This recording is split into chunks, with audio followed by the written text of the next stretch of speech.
But the interesting thing was that because during the course of the conversation, Ed had learned that, I don't think it was out yet, it never opened in more than a few cities, but in conjunction with Jerry Conway, whom I brought in to write it with me, I had written this movie for Ralph Bakshi called Fire and Ice, which was Bakshi's last animated feature, which was a very weird affair with Frank Frazetta as co-producer and designer, which looked nice but made no sense because Bakshi had us write a 2-hour script, and then he filmed the 78 minutes he liked the best. And which meant that everything that explained what the relationships were between the characters, several people figured it out later from vague evidence and came up and told me. I could confirm that they were right, but but you take almost about a quarter out of a movie, especially the quarter that makes it make sense, and take it out, you've got a kind of an incomprehensible movie.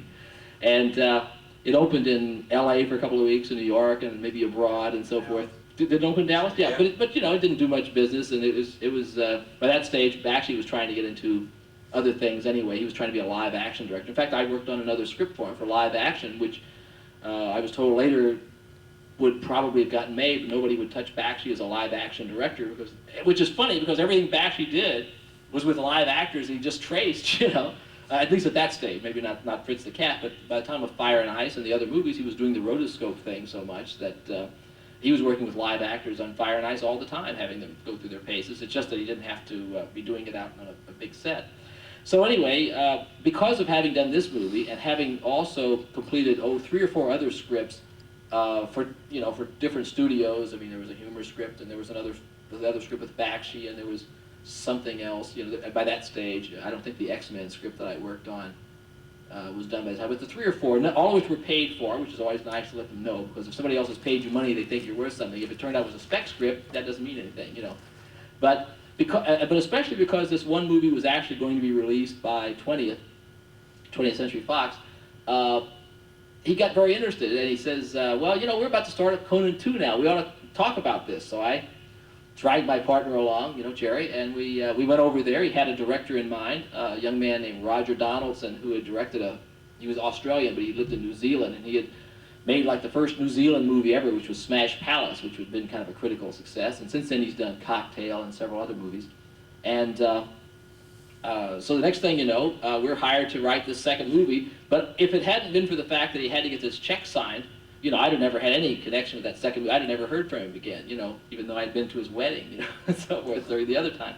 And so anyway, at that stage, we wrote the first draft for him and with Roger, and that was great. Unfortunately, about the time we finished it, we were pretty happy with it.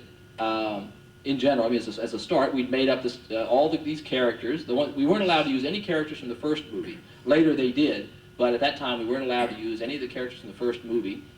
We made up this Black Amazon character named Zula. It was just a working title from another character I had done, and we suggested Grace Jones for the part of that. So that was, that eventually worked out. But at that time, Ed sold out his rights to Dino De Laurentiis. And Dino was great to work for, except that we did 4 drafts for him, and we never understood what, he didn't know what Conan was. He'd never read any of the Conan books, and he wasn't interested in it. He just, had his own vague idea of what it might be. He wouldn't listen to our ideas of what Conan was really like. He didn't like the first movie very much. So we just kept getting further and further away from what we wanted to do. So that by what we ended up with was a movie in which the basic elements of stories were more or less what we had in mind from the beginning, but it was written by somebody else, and we ended up with what's called story credit, which is nice when they sell the videotape rights because you get money, but it wasn't really what we really wanted. We really wanted to have a bigger, hand in the movie. So that was my Hollywood experience with Conan. I don't know what's going on with the third movie. Arnold Schwarzenegger, I think, would just as soon keep his clothes on and make modern-day movies for the most part. And while the second movie, I've read, has grossed as much, I know it was 25, 30 million in the States and maybe as much as 100 million abroad, but not as big as the first movie, by far.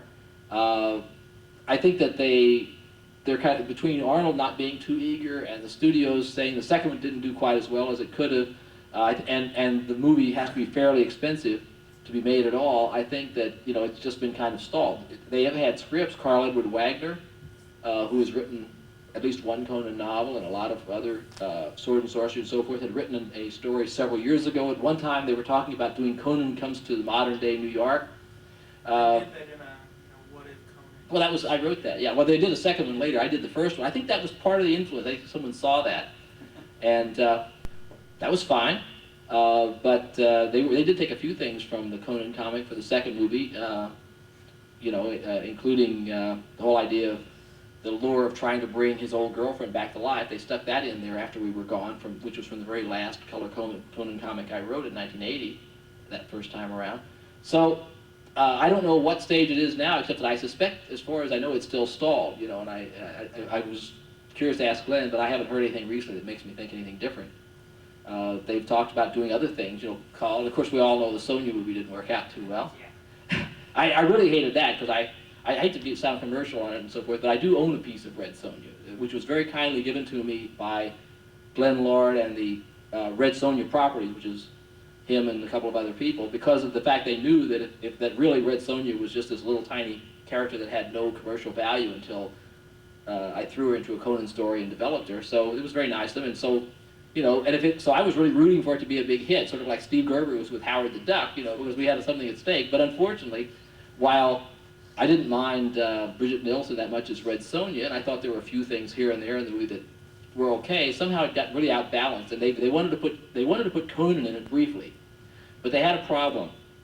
L. Sprague de Camp, who had been the first person to work with Conan besides Robert E. Howard himself, insisted, and I can see his point, at least, to some extent, it's not a case of right or wrong, that if Conan appeared at all in the movie, even in just a cameo, that, it was a Conan movie, and therefore, whatever he and the other people in Conan Properties got was going to be, a lot more money than they were willing to pay.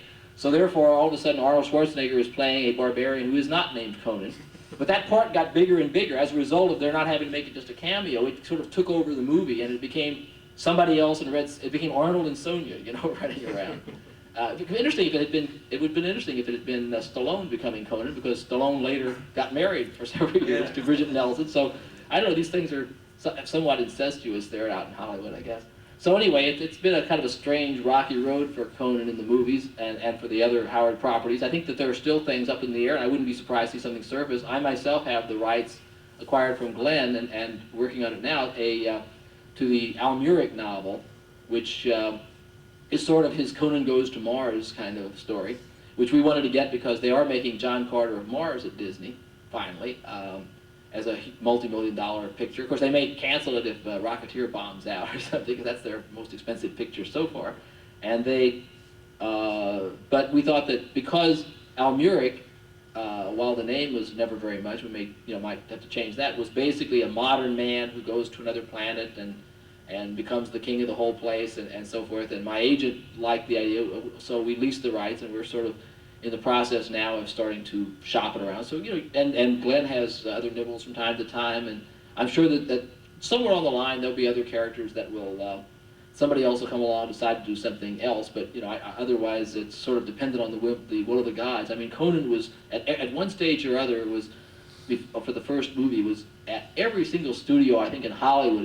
It was accepted for a while, it was turned down flat. I kept hearing the expressions like dead in the water and so forth, and this is long after Schwarzenegger was attached to it. It still just didn't ever look like it was going to get made, but it eventually did. So you just never know about these projects.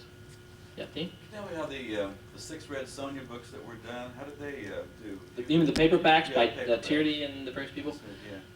I don't know much about it. The thing is, after they formed Conan Properties, which was Glenn and DeCamp and Carter and maybe Björn Nyberg, I think, the Swedish guy who wrote one Conan novel, and a couple of other people like lawyers, that worked out pretty well. So they also formed Cull Properties and Red Sonja Properties. It was Red Sonja Properties that gave me the kind of little piece of the character that I have, for example. And so there's a sort of a little corporation to market each of these characters, and they're always working on things. And if the lightning strikes at the right time or something, they'll be there.